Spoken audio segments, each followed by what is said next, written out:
অভ্যুত্থানের পর যাকে রাষ্ট্রপ্রধান বানানো হয়েছে সে লন্ডনে গিয়ে সিজদা করে এসেছে। নতুন সংবিধান প্রণয়নে বাধা দিলে রাজপথে নামতে সময় লাগবে না, এমনটি বলছেন এনসিপি নেতাকর্মীরা। অন্যদিকে জামায়াতের নায়েবে আমির মোহাম্মদ তাহের বলেছেন, বিদেশিদের দ্বারা পাতানো কোনো নির্বাচনে জামায়াত অংশ নেবে না।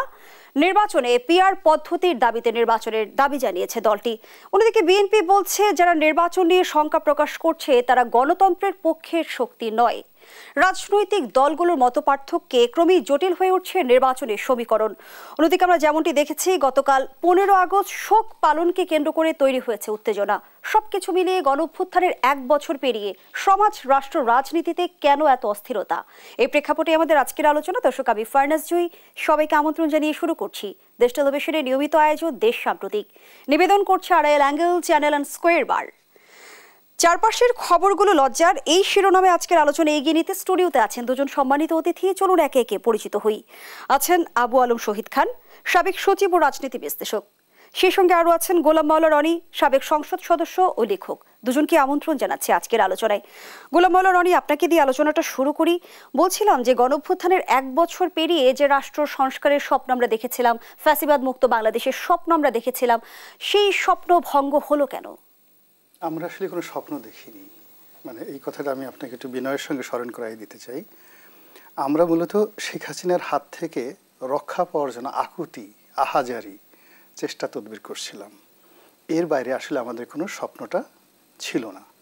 স্বপ্নটা আসলে হয়েছে শেখ হাসিনা চলে যাওয়ার পর আমরা ভালো ভালো চিন্তা করেছি, এখন যারা আছেন তারা আমাদেরকে একেবারে চাঁদের দেশে নিয়ে যাবেন, মঙ্গল গ্রহে নিয়ে যাবেন এবং সেখানে গিয়ে আমাদেরকে একটা স্বপ্নের পৃথিবী উপহার দিবেন, ওখানে বসে বসে আমরা পৃথিবী দেখব। তো সেই জায়গাটাতে আমরা সবাই আহত হয়েছি, বিক্ষুব্ধ হয়েছি এবং এদের আচার আচরণ, চাল চলন, কথাবার্তা কোনো কিছু আমাদের আসলে পছন্দ হচ্ছে না। নান অফ ওয়ান, এই সরকারে যারা কর্তা ব্যক্তি আছেন এদেরকে দেখলে মানে আমাদের মনে শান্তি আসছে না। এদের কথা শুনলে রাজনৈতিক লোক অনেক দেখবেন যে অপকর্ম করে, কিন্তু মঞ্চে যখন মাইক নিয়ে তারা কথা বলে মন্ত্রমুগ্ধের মতো লক্ষ জনতা তাদের সেই বক্তব্য শুনে, অথচ তাদের প্রতি কিন্তু অনেকের রাগ। এখন এদের যে ক্ষমতায় বসার পরে আর্ট অ্যাটিটিউড রয়েছে, সেই অ্যাটিটিউড আমাদের পছন্দ হচ্ছে না। বিকজ আমরা শত শত বছর ধরে রাজনীতিবিদদের রাজনৈতিক মঞ্চে এবং পলিটিক্যাল পোস্ট অ্যান্ড পোর্টফোলিওতে যে পোর্ট্রেটগুলো দেখে এসেছি, সেই পোর্ট্রেটের সঙ্গে এদের মেলে না। এটা আমাদের একটা হতাশার মূল কারণ হলো। এরপর হলো রাজনীতিবিদরা সিংহাসনে বসে, পার্লামেন্টে বসে, রাজনৈতিক চেয়ারে বসে, মন্ত্রীর চেয়ারে বসে যে ভাষায় কথা বলে তাদের সুর থাকে, ছন্দ থাকে, তাল থাকে, লয় থাকে এবং তারা এতটা নেগোশিয়েবল। মানে এখন চিন্তা করেন যে একজন লোক আসছে, আমি উদাহরণ দিই, যেমন একজন মন্ত্রী ছিলেন আব্দুল লতিফ বিশ্বাস নাকি যেন, লেখাপড়া তেমন জানতেন না। তো সে বলতেন, এমনি প্রকাশ্যে বলতেন, আমি মাঝে মধ্যে যখন প্রয়োজন হয়তো ডাকাতিও করতাম, কিন্তু মন্ত্রণালয় চালানোর ক্ষেত্রে তার সচিবের সঙ্গে তার কখনো দ্বন্দ্ব সংঘাত হয়েছে কেউ বলতে পারবে না। এরকম একটা অল্প শিক্ষিত মানুষ শুধুমাত্র তার পলিটিক্যাল ক্যারিয়ার করার কারণে অসম্ভব সুন্দরভাবে একটা মন্ত্রণালয় কিন্তু তিনি চালিয়ে গেছেন। এইভাবে আরও অনেকের নাম আমি বলতে পারবো যাদের নেগেটিভিটি। আপনি চিন্তা করেন যে ওই যে ইয়াবা বদি, এখন ইয়াবা বদিকে আপনি যতই বদনাম করেন না কেন, কিন্তু তার এলাকাতে টেকনাফ গিয়ে দেখেন এখনও তার জন্য মানুষ কিন্তু কান্নাকাটি করছে। কিন্তু সেখানে ইয়াবা বদির জায়গাতে যারা শিক্ষিত লোক আসছেন, সজ্জন লোক আসছেন, তারা কিন্তু ইয়াবা বদির চেয়ে 100 গুণ দুর্নাম বদনামের শিকার ইতিমধ্যে হয়ে গেছেন। সো রাজনীতি যা আর্ট, এটা একটা, এখানে অনেক গান আছে, সঙ্গীত আছে। তো এই জায়গাতে তারা যারা আসছেন এই পলিটিক্যাল একটা চেয়ারে বসে তারা যে কথাগুলো বলছেন সেই কথাগুলো আমাদের পছন্দ হচ্ছে না। গোলাম মাওলা রনি, একটি বিষয় আপনার সামনে একটু উপস্থাপন করি, যেটি হচ্ছে নিশ্চয়ই আপনি অবগত আছেন। গতকালের চিত্র আমরা যেমনটি দেখেছি, দুটি ঘটনা আমি আপনার সামনে তুলে ধরতে চাই। 15 আগস্ট রাজধানীর ধানমন্ডির 32 নম্বরে ফুল দিতে গিয়ে গণপিটানির শিকার হন রিকশা চালক আজিজুর রহমান। পরে হত্যা চেষ্টা মামলায় তাকে গ্রেপ্তার দেখিয়ে কারাগারে পাঠানো হয়েছে। আরেকটি ঘটনা আমরা যেমনটি দেখলাম যে গানের তালে তালে একজন মানুষ নাগিন ড্যান্স করলো। আসলে কি বার্তা দিতে চাচ্ছে? না, আমি ওই দিকে আসছি। আমার আপনার এই কথাগুলো প্রশ্ন করলে আমি বলতাম, আমি যেটা বলছিলাম যে এখন যারা আছেন তাদের কথা আমাদের ভালো লাগছে না, তাদের কর্মকাণ্ড আমাদের একেবারে অপছন্দ। তারা যে কাজগুলো করছেন রাজনীতিতে হলো কি, এটা স্ট্রেট ফরওয়ার্ড, আপনি যুদ্ধ করেন অথবা শান্তি স্থাপন করেন, আপনি বন্ধু হন নচেত শত্রু হন। এখানে মুনাফিকি ছলচাতুরি এর সমস্ত কোনো কিছুর জায়গা রাজনীতিতে নেই। মূল ব্যাপার এখানে কূটনীতি আছে, অনেক অনেক কথা বলে, কিন্তু ভেরি স্ট্রেট ফরওয়ার্ড। আমি তোমার বন্ধু হব, আমি তোমার শত্রু হব, আমি তোমার উপকার করবো নচেত আমি তোমাকে ক্ষতি করবো। এটাই রাজার ধর্ম। রাজার ধর্ম বাঘ করে সিংহ করে। কিন্তু এখন কি হচ্ছে, এরা ডান দিকে চোখ টিপ মারে আর বাম দিক থেকে খোঁচা মারে। এরা হাত দিয়ে এক ধরনের কাজ করে, পা দিয়ে এক ধরনের কাজ করে। এদের মস্তিষ্ক একরকম, এদের মন একরকম। ফলে কি হচ্ছে, সারা বাংলাদেশের সর্বত্র একটা অবিশ্বাস, অনাস্থা, সংকট, তারপর কি বলবো মানে অস্থিরতা, সব মিলিয়ে একটা এলোমেলো হয়ে গেছে। আপনি চিন্তা করেন, একজন মন্ত্রী পদমর্যাদার যুবক, এখনকার যুবক তো কি বলবো, এখন তো মানুষে যুগ আধুনিক যুগ হয়ে গেছে, 8-9 বছরে কিন্তু নারী ছেলে মেয়েদের মধ্যে একটা ম্যাচুরিটি চলে আসে, যেটা আমাদের জামানাতে ছিল না। আমরা 8-9 বছর বয়সে, শহীদ সাহেব আছেন, আমরা আছেন, আমরা দিদারসে প্যান্ট খুলে লাভ দেওয়া বর্ষার পানিতে ন্যাংটো হয়ে পড়ে যেতাম। এখন আপনি 8 বছরের কোনো ছেলে মেয়েকে গুলি করলে আপনি এই কাজটি করাতে পারবেন, এখন তারা অনেক ম্যাচিউর।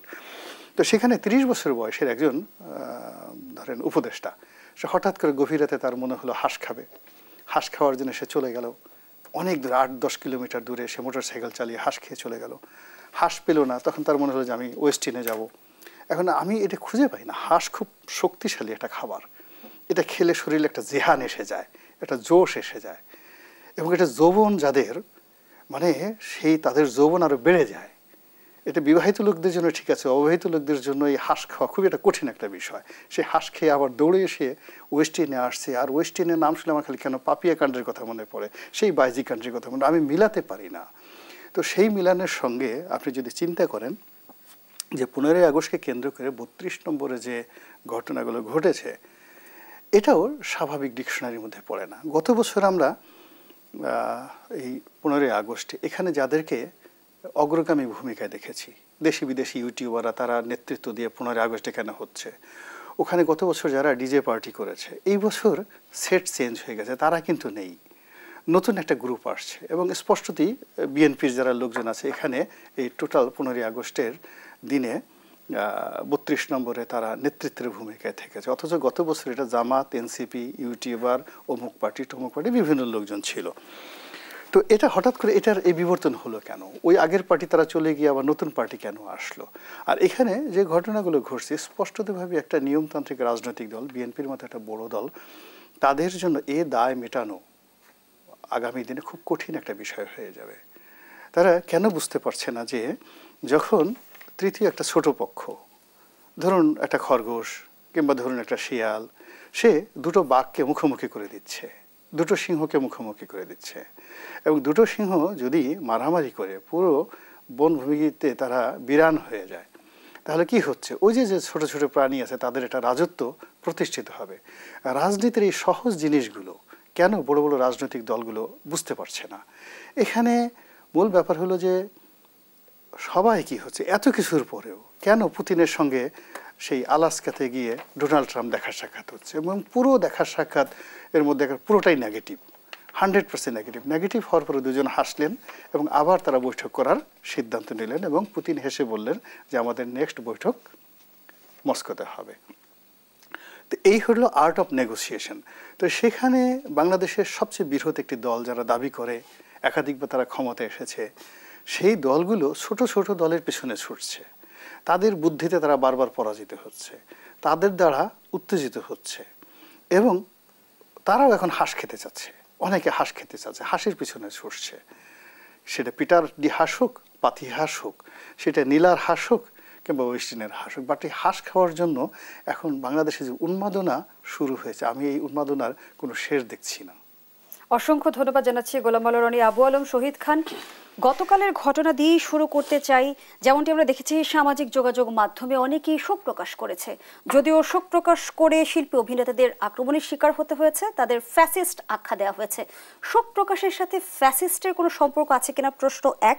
আরও একটি প্রশ্ন রাখতে চাই, আমরা শোক প্রকাশ ঠেকানোর যে চেষ্টা দেখলাম, সেই চেষ্টাটা কিভাবে দেখছেন? শোক প্রকাশ করলে ফ্যাসিস্ট হয়ে যাবে, এই ট্যাগিং যারা করছেন তারা বোধহয় বুঝতে পারছেন না যে ব্যক্তিগত শোক প্রকাশ একটা মানুষের মৌলিক অধিকার। আপনি কারোর জন্য আপনার শোক প্রকাশ করতেই পারেন, এবং জাতির জনক বঙ্গবন্ধুর জন্য শোক প্রকাশ করা তো কোনো অন্যায় না, কারণ তার যে অবদান, পুরো অবদানটা যদি আমরা বিবেচনা করি, এবং 10ই জানুয়ারি তার প্রত্যাবর্তন পর্যন্ত, পরে সরকার গঠন করার পরে তার নিশ্চয়ই সমালোচনা আছে, তিনি একজন মানুষ ছিলেন, অতি মানব না। তো আপনি একটা ব্যক্তির যে শোক প্রকাশের যে ইচ্ছা, সে তার বিবেকের ইচ্ছা, তো সেটাকে আপনি তো বাধা দিতে পারেন না, এবং বাধা দেওয়ার কারণে আপনি দেখবেন যে আপনি যেটা বললেন ফেসবুক, টুইটার বা আমাদের অন্তর্জালে শোক প্রকাশের যে লিমিট, মানে এটার কোনো লিমিট ছিল না, একদম ছড়িয়ে গেছে। এবং এটা যখন প্রকাশিত হবে যে কত বিনম্র শ্রদ্ধা, কতবার টাইপ করা হয়েছে নিশ্চয়ই জানা যাবে, এবং কত লোক তাকে শোক প্রকাশ করেছেন সেটা দেখলে দেখবেন যে কোটি কোটি পেরিয়ে গেছে, মানে কোটি কোটির কম না। তো এই যে আপনি বাধা দিচ্ছেন, বাধা দেওয়াটা তো ন্যায়সঙ্গত না, অনৈতিক। তো আপনি বাধা দিবেন কেন? হ্যাঁ, আপনি এটা করতে পারেন যে আপনি যেহেতু রাষ্ট্র যেহেতু একটা অর্ডারের মাধ্যমে, এক্সিকিউটিভ অর্ডারের মাধ্যমে আওয়ামী লীগ নামে একটি দলের তাদের কার্যক্রম নিষিদ্ধ ঘোষণা করেছে, তখন আপনি আওয়ামী লীগ যদি কোনো কারণে কোনো মিছিলের আয়োজন করে বা তারা যদি কোনো প্রোগ্রাম করে কোনো কিছু করতে যায়, স্বাভাবিকভাবে যে আপনি নিষিদ্ধ করেছেন এবং নিষিদ্ধ দলটি এসব করতে পারবে না, এটা যদি পুলিশের ঘোষণা থাকে, তাহলে আমাদের যে আইন শৃঙ্খলা রক্ষাকারী বাহিনী আছে তারা নিশ্চয়ই ব্যবস্থা নিতে পারবে। কিন্তু গতকাল যে আমরা 32 নম্বরে নাচ গান কিংবা উদযাপন দেখেছি, এটা আসলে ভবিষ্যৎ রাজনীতির বার্তাটা কি দেয়? রিকশাওয়ালা দেখলাম ভিডিও ফুটেজে, আপনিও দেখেছেন, আমরা সবাই দেখেছি, একটা রিকশাওয়ালা বলছে যে আমি বঙ্গবন্ধুকে ভালোবাসি, সেই জন্য আমি 400 টাকা দিয়ে একটা ফুলের তোড়া কিনে নিয়ে আসছি, আমি এটা দিতে চাই। তা আপনি তাকে বাধা দিবেন কেন? এবং আপনি একটু আগে বললেন যে শুধু বাধা দেওয়া না, উনি তো চলে গেছেন, তারপরে সেও নাকি খুন করেছে। খুনের মামলা তো আর শেষ নেই, মানে যে হারে মামলা হচ্ছে, এবং তাকেও খুনের কোনো মামলা, ওই যে আপনার আগের মতো সিস্টেমটা, আগের মতো যে আপনি একটা মামলা করবেন, তারপরে তার সাথে সাথে শত শত নাম না জানা লোক থাকবে, এবং এখন নাম না জানা লোকের নামে ওই রিকশাওয়ালাকে আপনি ঢুকিয়ে দিলেন। তারপরে ডিজে পার্টি, আপনি কি বলবো, বাংলাদেশের যে রাজনৈতিক শিষ্টাচার বা বাংলাদেশের রাজনীতিতে যে ভব্যতা, সভ্যতা বা শ্লীলতা, এসব তো এখন পুরোপুরি হারিয়ে গেছে।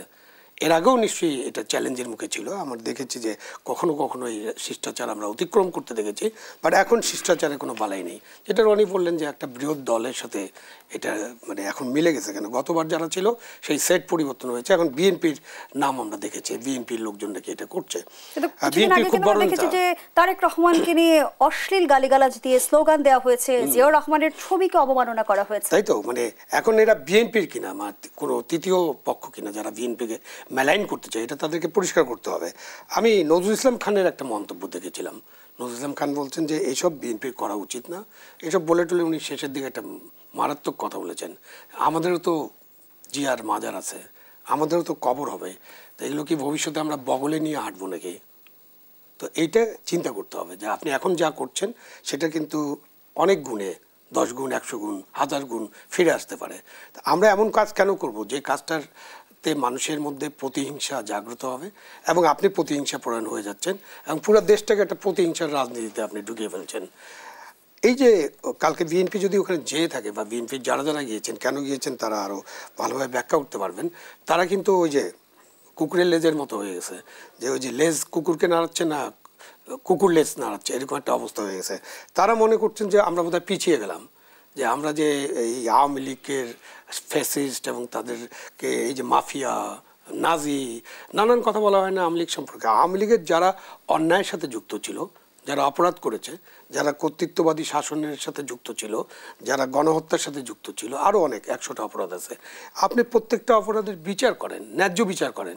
কিন্তু আপনি এক আওয়ামী লীগকে একটা দল হিসাবে যখন এই চেষ্টা করেন যে তাকে নির্মূল করে দেওয়া, যে চেষ্টাটা অতীতে অনেক দলের ব্যাপারে করা হয়েছে, জামাত ইসলামের ব্যাপারে তো এই কথাটা একেবারেই সত্য যে তাদেরকে রাজনীতি করতে দেওয়া হয়নি বারবার, এবং তারপরে তাদের শক্তি তো বৃদ্ধি হয়েছে, কমেনি। সেই জন্য বেস লাইনটা হচ্ছে যে আপনি কাউকে আসলে নির্মূল করতে পারবেন না, আপনি কাউকে নিশ্চিহ্ন করে দিতে পারবে না। ছোট দলের এই অবস্থা। আওয়ামী লীগের মতো একটা বড় দল, যাদের যদি ওই যে পার্সেন্টেজ 40% আছে বিতর্ক, 35% আছে বিতর্ক, শেষ পর্যন্ত সবচেয়ে নেগেটিভ যারা বলে তারা বলে 20% আছে। তো 20% মানে কি? 12 কোটি ভোটারের 20% মানে 2.5 কোটি ভোটার। তা আপনি এদেরকে কোথায় ফেলে দেবেন? বঙ্গোপসাগরে ফেলে দেবেন? এদের প্রত্যেক নাগরিকত্ব বাতিল করে দেবেন? এরা ভোট কেন্দ্রে যেতে পারবে না। তো সেই জায়গায় তো আপনাকে একটা অবস্থান পরিষ্কার করতে হবে। এবং রাজনীতিতে আপনি অশ্লীল, আমি কিছুদিন আগে বলেছিলাম যে এই অশ্লীল স্লোগান যারা দেয়, একজন নারী প্রধানমন্ত্রী যিনি 3 বার প্রধানমন্ত্রী হয়েছিলেন, বেগম খালেদা জিয়ার কথাই স্পষ্ট হয়ে বলেছিল, আপনার মনে আছে, তাকে নিয়ে নানান বাজে বাজে স্লোগান দেওয়া হয়েছে, তো তাদেরকে গ্রেফতার করা হয় না কেন? আপনি রাজনীতিতে যদি এই সব করতে দেন, মব করতে দিবেন, অশ্লীল স্লোগান দিতে দিবেন, অশ্লীলতা ছড়িয়ে দিবেন, আপনি কি চাচ্ছেন? এটা তো সরকারের দায়িত্ব। ধন্যবাদ জানাচ্ছি আবু আলম শহীদ খান। গোলাম মাওলা রনি, রাজনীতি থেকে শিষ্টাচার হারিয়ে গেছে কি? আরেকটি প্রশ্ন যুক্ত করি, হাসিনার প্রতি আক্রোশ থেকে কি আক্রান্ত হচ্ছেন শেখ মুজিব? না, আসলে আমাদের দেশের রাগ হওয়ার জন্য কখন কিভাবে রাগ হতে হবে এটারও একটা যোগ্যতা দরকার আছে। জ্ঞান গরিমা না থাকলে আপনি দেখুন, এই যে গোকরা সাপ ফুসফুস ফুসফুস করে সারাক্ষণ, ও কিন্তু না বুঝে করে। এবং গোকরা সাপ বেশিরভাগ সময় করে কি, ওর যে ছায়া, চাঁদনি রাতে নিজের ছায়াকে সে নিজে সবল মারে। তা আমাদের এই সমাজে মানুষ আমরা জানি না যে কখন আনন্দ প্রকাশ করতে হবে আর কখন দুঃখ প্রকাশ করতে হবে, কখন কাঁদতে হবে, কখন হাসতে হবে, কখন রাগ হতে হবে। এখন এই যে জমানা চলে গেছে, আমি এটা বুঝতে পারি না যে এই 32 নম্বর, এখন এটা কি একটা বাড়ি না এটা একটা সড়ক? সড়ক নামে তো 32 নম্বর এখন সড়ক নেই, এটা কিন্তু পরিবর্তন হয়ে গেছে, ওই সড়কের একটা নতুন নামকরণ হয়ে গেছে। তো নতুন, এটা আওয়ামী লীগ জমানাতেই ওটার একটা নতুন নামকরণ হয়ে গেছে, কিন্তু তারপরও 32 নম্বর কেন অমরত্ব লাভ করেছে? কেন বারবার ঘুরে ফিরে বঙ্গবন্ধুর নাম আসছে? কেন শেখ মুজিবের নাম শুনলে মানুষ মাথা নোয়াচ্ছে? তাকে ট্যাগ দেওয়ার জন্য, ছোট করার জন্য। ধরুন অনেকে বলা হয়েছে সে লেখাপড়া জানতো না, নকল করে পাশ করেছে, সাধারণ বংশের লোক আছে, বলেন, ভালো কথা। তো 73-74 সনে যে ওনারা তো একসময় জাসদ করতেন, তো 73-74 সনে তার সঙ্গে যারা বিপ্লব করে বিদ্রোহ করে আওয়ামী লীগ থেকে বের হয়ে বঙ্গবন্ধুর জীবনটাকে হারাম করে দিলেন, যে জাসদের শীর্ষ নেতৃবৃন্দ, তাদের রাজনৈতিক যে যোগ্যতা, অভিজ্ঞতা, শিক্ষা দীক্ষা নিয়ে শুধু বাংলাদেশ নয়, পাক ভারত উপমহাদেশে কথা বলার মতো লোক নাই। তারা কেন বঙ্গবন্ধুর জন্য এখন কাঁদছেন? তাহলে তার মধ্যে এমন একটা ম্যাগনেটিক পাওয়ার ছিল। আচ্ছা চিন্তা করেন, বলা হয় যে ঠিক আছে শিক্ষিত, আমাদের এই বাংলাদেশ তো দূরের কথা, পশ্চিমবঙ্গে আপনি দেখেন তো ডক্টর মোহাম্মদ কামাল অথবা অধ্যাপক রেহমান সুবহান, তাদের মতো শিক্ষিত সজ্জন লোক দেখান তো। Rehman Subhan was the teacher of doctor Mohammad Yunus. Why they are crying for Bangabandhu? সে যদি অশিক্ষিত হয়, লেখাপড়া না জানে, এত শিক্ষিত মানুষ কেন তার জন্য কাঁদছে? এই যে নেতৃত্বের যে একটা ম্যাগনেটিক পাওয়ার, সেই ম্যাগনেটিক পাওয়ারটা বুঝতে হবে।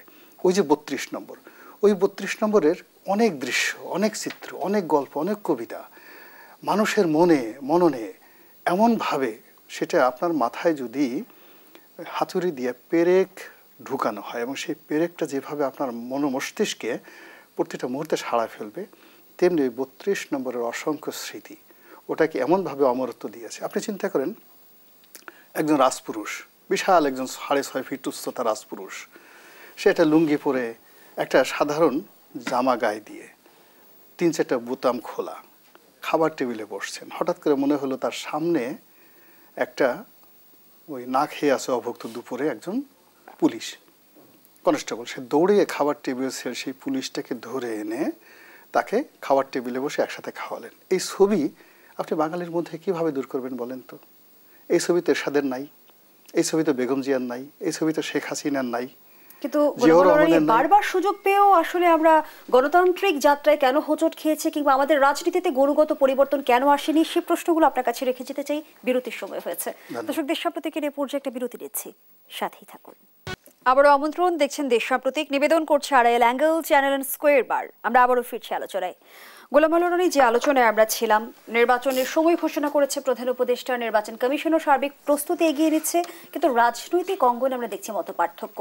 এনসিপির তরফ থেকে যেমনটি বলা হচ্ছে, নতুন সংবিধান প্রণয়নে বাধা দিলে রাজপথে নামতে সময় লাগবে না, গণপরিষদ নির্বাচনের দাবি জানিয়েছে তারা। আবার জামায়াত ইসলামীর তরফ থেকে বলা হচ্ছে পিআর পদ্ধতিতে নির্বাচন হতে হবে এবং বিদেশিদের দ্বারা পাতানো কোনো নির্বাচনে তারা অংশগ্রহণ করবে না। নির্বাচন বিলম্বের কোনো শঙ্কা এখনো দেখেন কি?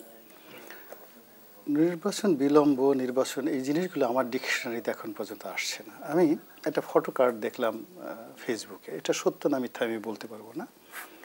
ব্রিগেডিয়ার জেনারেল সাখাওয়াত সাহেব, তার একটা বক্তব্য, তিনি সেখানে বলেছেন যে এখন যে মাইন্ড সেট আপ রয়েছে মানুষের, এবং এখন যে আইন শৃঙ্খলা রক্ষাকারী বাহিনীর যে অবস্থা, তো সেখানে নির্বাচন করার মতো কোনো স্ট্রাকচার তো নেই কোথাও। তো এই অবস্থাতে একটা নির্বাচন করার জন্য যদি চাপ দেওয়া হয় ডক্টর মোহাম্মদ ইউনূসকে, তো সেক্ষেত্রে ডক্টর মোহাম্মদ ইউনূসের পদত্যাগ করাটা নিরাপদ। সত্য মিথ্যা আমি জানি, উনি বলেছেন কিনা জানি, কিন্তু এরকম একটা ফটো কাট করেছে। আমি এই বক্তব্য উনি বলুন বা না বলুন, এটা আমি ওন করলাম, এটা আমার বক্তব্য, ঘটনা আসলেই তাই। এখন পর্যন্ত আপনি চিন্তা করুন, একটা থানা, ধানমন্ডি থানা, তো তাকে জিজ্ঞেস করা হলো যে এখানে এরকম কাজ কেন হচ্ছে, তো বললো যে এখানে প্রেস সচিবের হুকুমে আমরা এই কাজ করছি। পরবর্তীতে যখন মিডিয়াতে আসলে প্রেস সচিব অস্বীকার করলো, আমি ধরেন কোনো কথা বলিনি, এখানে কোনো কারণে মিসফায়ার হয়ে যেতে পারে। তো বোঝার চেষ্টা করুন যে প্রধান উপদেষ্টা বা প্রধানমন্ত্রীর একজন প্রেস সচিব, তিনি এই ধরনের বক্তব্য দিবেন, কথা বলবেন, যা কিছু বলবেন, এটা বাংলাদেশে আসলে আমরা ইতিপূর্বে কখনো কল্পনা করতে পারিনি। অতীতে যারা প্রেস সচিব ছিলেন, আপনি জাওদুর রহমান সাহেবের মতো মানুষ প্রেস সচিব ছিলেন, ইভেন একেবারে সর্বশেষ ধরুন নাইমুল ইসলাম খান। তো নাইমুল ইসলাম খানের যে ক্যারিয়ার সংবাদপত্রে, তার সঙ্গে যদি আপনি বর্তমান প্রেস সচিবকে ধরেন, তো এটা আসলে কোনো তুলনাই করা যায় না। কিন্তু সেই নাইমুল ইসলাম খান, জাওদুর রহমান, কিংবা ধরেন প্রেসের সাথে যারা জড়িত ছিলেন, ইকবাল সুবহান চৌধুরী সাহেবের মতো মানুষ, তারা কোনো একটা থানাতে জীবনে টেলিফোন করবেন, এটা তো আমরা কল্পনাই করতে পারিনি। বাট থিংস হ্যাপেনিং, এখন বর্তমানে সেই ঘটনাগুলো ঘটছে। আপনার হাত যখন পায়ের কাজ করে, পা যখন কানের কাজ করে, কান যখন আপনার বগলের কাজ করে, আপনার নাক যখন পিঠের কাজ করে, তখন পুরো শরীরে যে একটা ইমব্যালেন্সড হয়ে যায়, তদ্রূপ এখন রাষ্ট্রযন্ত্র ওরকম একটা ইমব্যালেন্সড অবস্থায় চলে গেছে। আবু আলম শহীদ খান, যেমনটি উপদেষ্টা আসিফ মাহমুদ সজীব হয়ে অভিযোগ করেছে, একটি মহল জাতীয় পার্টিকে নির্বাচনে আনার তোড়জোড় করছে, এই দলকে প্রধান বিরোধী দল হিসেবে সামনে আনতে চায় তারা। আওয়ামী লীগের যেসব নেতার ইমেজ ভালো, তাদেরও জাতীয় পার্টির হয়ে নির্বাচনে নিয়ে আসার পায়তারা চলছে। পর্দার অন্তরালে এমন কিছু ঘটছে কি? না, এমন কিছু যদি ঘটে অসুবিধা কি? মানে পর্দার অন্তরালে ঘটছে কি, ওটা তো একটা বড় বড়। তাহলে কি আমরা ভবিষ্যতে গৃহপালিত বিরোধী দল দেখব? না না, জাতীয় গৃহপালিত বিষয় না, বিষয় কথা হলো জাতীয় পার্টি একটা দল, যাকে এখনো নিষিদ্ধ করা যায়নি। আওয়ামী লীগ নিষিদ্ধ করা হয়েছে, আওয়ামী লীগ নির্বাচনে আসবে না। জাতীয় পার্টি নিষিদ্ধ না হলে তারা নির্বাচনে যাবে, তাদের একটা মার্কা থাকবে, এবং সেই দল চেষ্টা করবে যে তারা অধিক সংখ্যক আসনে প্রতিদ্বন্দ্বিতামূলক নির্বাচন যাতে করতে পারে। তো এইটাতে মানে পিছনে কোনো ষড়যন্ত্রের বিষয় না, তো এটা ক্লিয়ার। এখন উনি যে কারণে বলছেন ষড়যন্ত্র, সেটা তো ওনাকে ব্যাখ্যা করতে হবে, কারণ ওনার তো বোধহয় একটা দল আছে, মানে উনি এনসিপিকে সমর্থন করেন, যদিও উপদেষ্টা হিসাবে সেই সমর্থনটা করার কথা না। এই যে আপনি এনসিপির কথা বললেন, তারা নতুন সংবিধান চায়, কীভাবে নতুন সংবিধান হবে বলেন আপনি? নতুন সংবিধান হওয়ার তো কোনো সুযোগ নাই। এটা তো আপনি ওই যে বারবার ফরাসি বিপ্লবের কথা আসে, ফরাসি বিপ্লব, দ্বিতীয় রিপাবলিক, অমুক তমুক, তো এইসব তো আমরা করিনি আসলে। ওই যে আপনার স্বপ্নের কথা বলছিলেন না, তো আমরা তো স্বপ্ন মানে দিবা স্বপ্নও দেখি নেই যে কথাগুলো এখন আলোচনা হচ্ছে, এগুলো সবই আমাদের যে 5ই আগস্ট সেখানে যে ঘটনা ঘটছে, দেশ ছেড়ে চলে গেছেন প্রধানমন্ত্রী, তারপরে যে একটা অভ্যুত্থান, সফল অভ্যুত্থান, এরপরে ডক্টর ইউনূস সাহেব এসে দায়িত্ব গ্রহণ করেছেন, তারপরে আপনি ঠিক করবেন যে আপনি কী করবেন, আপনার প্রায়োরিটি কী কী। তখন আসলো যে আমাদের প্রায়োরিটি একটা নির্বাচন, এবং নির্বাচনের আগে আমাদের কিছু সংস্কার করতে হবে, কিছু বিচার করতে হবে, এগুলো দাবি ছিল, সংস্কার করতে হবে। সংস্কার একটা অতি প্রয়োজনীয় জিনিস, দাবি ছিল, দাবি মতো আমরা সংস্কারের কাজ করছি বা বিচারের কাজটাও এগিয়ে যাচ্ছে। এখন নির্বাচনের কাজটা ওইভাবে এগিয়ে যাবে, কিন্তু নির্বাচনকে নির্বাচন যাতে ডিলেড হয় অথবা নির্বাচন যাতে না হয়, তো আপনি যদি এখন নতুন সংবিধান না লেখা পর্যন্ত, এটা তো আলী রিয়াজ সাহেব প্রথম সংবিধান কমিটির যে চেয়ারম্যান ছিলেন, উনি সংস্কার কমিটির, তখন তো উনি পুনর্লিখনের কথা বলছেন।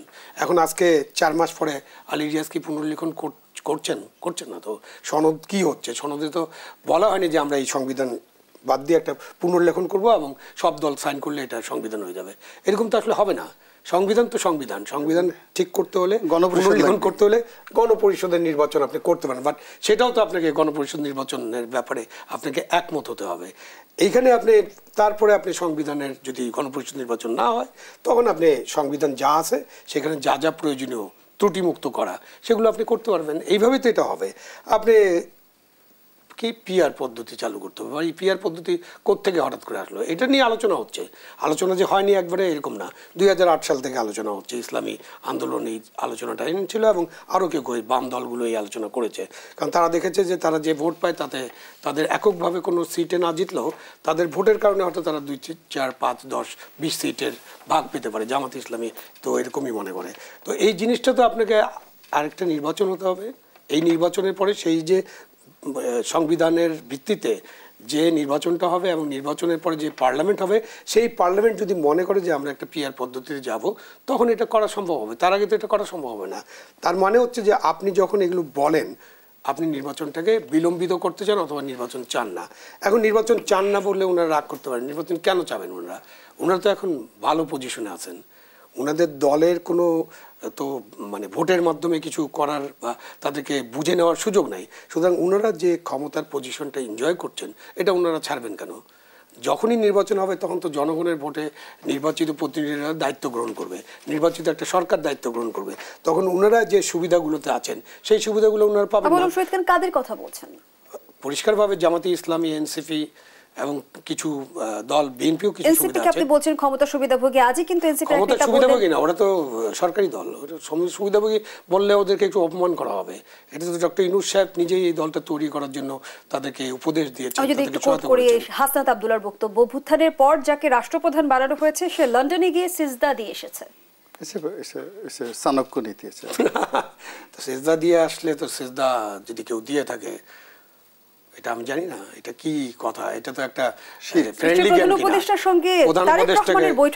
প্রধান উপদেষ্টা তারেক রহমানের সাথে বৈঠক করেছেন লন্ডনে, ওই বৈঠক না হলে তো পুরো লন্ডন সফরটা নিয়ে একটা অনেক কথা হতো যে এটা একটা ব্যর্থ সফর।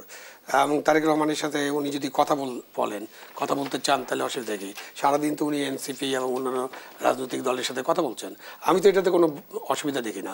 বাট সেজদা দিয়ে আসেন যখন এইভাবে বলা হয় এবং এনসিপি যখন এইভাবে বলে, এবং ওনারা নাকি ডক্টর ইউনূসের নিয়োগকর্তা, তাহলে নিয়োগকর্তা আমরা যেমন, আমি গণকর্মচারী তো আমাকে সবসময় চাকর বাকর মনে হয়, তো আমার যখন একজন নিয়োগকর্তা থাকে তখন আমি বলি যে উনি নিয়োগকর্তা, আমরা সব চাকর বাকর। তো এনসিপি যদি নিয়োগকর্তা হয়, মানে এই যে বৈষম্য বিরোধী ছাত্র যদি তার নিয়োগকর্তা হয় এবং নিয়োগকর্তারা যদি এই ভাষায় কথা বলে, তাহলে তো চাকরের আর কোনো অবস্থান থাকে না। মানে চাকরকে তখন চিন্তা করতে হবে যে আমি এই চাকরিটা করবো কি করবো না, এই বিষয়টা ভাবতে হবে। তো আমি জানি না ডক্টর ইউনূস এটাকে কীভাবে নেবেন। নিশ্চয় আপনি অবগত আছেন, জোটের অংশ হয়ে এক দলের প্রার্থীরা আরেক দলের প্রতীক নিয়ে নির্বাচন করতে পারবেন না। আরপিওতে যুক্ত হয়েছে এমন বিধান, জোটের যে আমরা তৎপরতা দেখি নির্বাচন এলেই, এবার সেই সমীকরণ পাল্টে যাবে কিনা প্রশ্নটি থাকছে আপনার কাছে। আবারও বিরতির সময় হয়েছে। দর্শকদের সাম্প্রতিকের এই পর্যায়ে আবারও বিরতিতে যাচ্ছি, সাথেই থাকুন। আবারও আমন্ত্রণ, দেখছেন দেশ সাম্প্রতিক। আমরা আবারও ফিরছি আলোচনায়। বললাম শহীদ খান, যে আলোচনায় আমরা ছিলাম, আরপিওতে যে বিধানটি যুক্ত হলো, জোটের অংশ হয়ে এক দলের প্রার্থীরা আরেক দলের প্রতীক নিয়ে নির্বাচন করতে পারবেন না। আমরা বিগত সময় যেমনটি দেখেছি যে নির্বাচন এলে জোটের তৎপরতা বাড়ে এবং ছোট ছোট রাজনৈতিক দলগুলো বড় দলের জনপ্রিয়তাকে কাজে লাগাতে চায়। এবার সেই জোটের সমীকরণ পাল্টে যাবে কিনা? না, সেটা পাল্টে যাবে না। বাট আমি আরপিওতে এটা হলে আমি এটাকে সমর্থন করি একজন নাগরিক হিসাবে। কারণ হচ্ছে যে আপনি আপনার যে প্রার্থী তাকে নিজের পায়ে দাঁড়াতে দেন, আপনি মেরুদণ্ড সোজা করে দাঁড়ান। কেননা জোট যখন হবে তখন ওখানে কোনো বড় দলের সাথে যখন জোট করবেন তখন তো সে প্রার্থী দেবে না, বিদ্রোহী প্রার্থীকে থামানোর চেষ্টা করবে। সুতরাং আপনি আপনার জোরে হন। যদি ভবিষ্যতে পিআর চালু করতে হয় তাহলে এটা এখন থেকে প্র্যাকটিস করতে হবে, তাহলে তো বোঝাই যাবে না যে আপনার কতটা শক্তি আছে ছোট দল হিসেবে। আরপিওতে আরও ৩-৪টা জিনিস ওনারা না ভোট বোধহয় সংযুক্ত করেছেন। না ভোট থাকতেই পারে, হ্যাঁ, না ভোট একক প্রার্থী থাকলে না ভোট এটা তো হবে না। এই জায়গায় একটা বিপদ আছে, কারণ আপনি একক প্রার্থী থাকলে সে বিনা প্রতিদ্বন্দ্বিতায় নির্বাচিত হবে, সেখানে আপনি না ভোটের বাক্স কেমন দিবেন? অর্থ কোনো আইনগত ভিত্তি নাই। নির্বাচন কমিশনের তরফ থেকে তো বলছে, হ্যাঁ বলেছে, আমি দেখেছি ওটা। তো এটা একটা কন্ট্রাডিক্টরি বিষয় যে আপনি একটা নির্বাচন ডিক্লেয়ার করলেন মাত্র একজন প্রার্থী, উনি সাথে এলাকা একজন প্রার্থী, কেউ প্রতিদ্বন্দ্বিতা করতে চাচ্ছে না বা প্রতিদ্বন্দ্বীদের উনি ম্যানেজ করেছেন, সেটা আপনি তো বন্ধ করতে পারবেন না। সুতরাং ওখানে কেন না ভোট যদি বাক্স চালু করতে চান সবখানে দেন। আপনার 4জন প্রার্থী থাকলে তো আমার না ভোট দেওয়ার অধিকার থাকতে হবে, যে আমি এই 4জনের কাউকে পছন্দ করি না। সুতরাং আপনি না ভোট চালু করেন, কিন্তু সব জায়গায় এটা করতে হবে। ওই একক প্রার্থীর কথা, এটা হলো পিক অ্যান্ড চুজ হয়ে যাচ্ছে, এটা করা যাবে না। ওনারা আরেকটা যেটা করেছেন যে প্রিজাইডিং অফিসারের যে ওই যে ভোট কেন্দ্রের ভোট বাতিল বা ওই যে আপনার যে কোনো একটা বুথের ভোট বাতিলের যে অধিকারটা ছিল সেটা ওনারা একেবারে সেন্টারে নিয়ে আসছেন, যেটা খুবই একটা ডেঞ্জারাস ডিসিশন এবং এটা কার্যকর করা যাবে না। এইটা বাংলাদেশের যে আমাদের যে নির্বাচন ব্যবস্থা আছে সেখানে প্রিজাইডিং অফিসারকে শক্তিশালী করতে হবে, তাকে সুরক্ষা দিতে হবে।